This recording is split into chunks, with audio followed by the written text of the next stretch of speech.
2006 সালে 28 অক্টোবরের মাধ্যমে শুরু হয়ে বাংলাদেশ জামাত ইসলামীর নেতৃবৃন্দকে অন্যায়ভাবে ফাঁসি দেওয়া হয়েছে।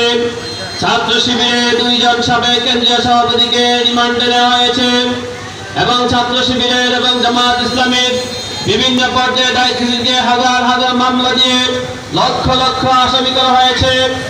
আপনারা জানেন, এদেশের সকল মানুষকে তাদের ভোটাধিকার হরণ করা হয়েছে, বাক স্বাধীনতা কেড়ে নেওয়া হয়েছে। সর্বোপরি মানুষের জীবনকে একটি অতিষ্ঠ জীবন হিসেবে বাংলাদেশকে একটি অঘোষিত কারাগারে পরিণত করা হয়েছে। গত স্বৈর সরকার এই দেশে ক্ষমতা থাকাকালীন অবস্থায় ইসলামের প্রতি যে আলেম ওলামাদেরকে ধরে ধরে কারাগারে রেখেছে, সন্ত্রাস দুর্নীতিবাদ ছেড়ে দেওয়া হয়েছে।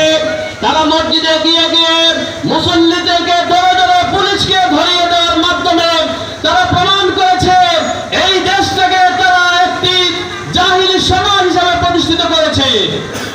আজকে তাদের এই অন্যায়ের প্রতিবাদে এদেশের তৌহিদি ছাত্র জনতা, এদেশের আপামর জনগণ, এদেশের ছাত্র ছাত্রীরা, এদেশের মা ও ছেলেরা, সন্তানরা, শিশু সন্তান সবাই অবৈধ সরকারের বিরুদ্ধে, স্বৈরাচারের বিরুদ্ধে মাঠে নেমে গত 5 আগস্টের মাধ্যমে এই স্বৈর সরকার পতনের মাধ্যমে একটি নতুন বাংলাদেশ আমরা পেয়েছি।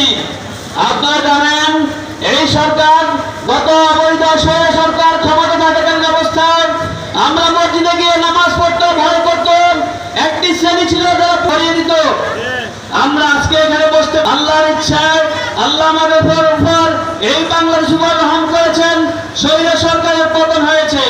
সম্মানিত উপস্থিতি, আজকে সমাবেশ থেকে বলতে চাই, আমাদের এই এলাকাকে, আমাদের এই ইউনিয়নকে, আমাদের এই উপজেলাকে আগামী দিনে যদি ইসলাম এবং ইসলামের পক্ষে আমাদের অবশ্যই সাহসী ভূমিকা নিয়ে যদি আমরা মাঠে থাকতে পারি, তাহলে আমরা আশা রাখি আগামী দিনে একটি সুন্দর, একটি ক্ষুধামুক্ত বাংলাদেশ, একটি দুর্নীতিবাদ মুক্ত বাংলাদেশ, একটি সুন্দর সমাজ আমরা উপহার দিতে পারবো। আজকের এই সম্মেলনে আগত সকল অতিথিবৃন্দ যারা আছেন এবং সকল সুধীমণ্ডলী যারা উপস্থিত হয়েছেন, আপনাদের সকলকে ধন্যবাদ জানিয়ে আমি আমার কথা শেষ করছি। আল্লাহ হাফেজ। আসসালামু আলাইকুম ওয়া রাহমাতুল্লাহ।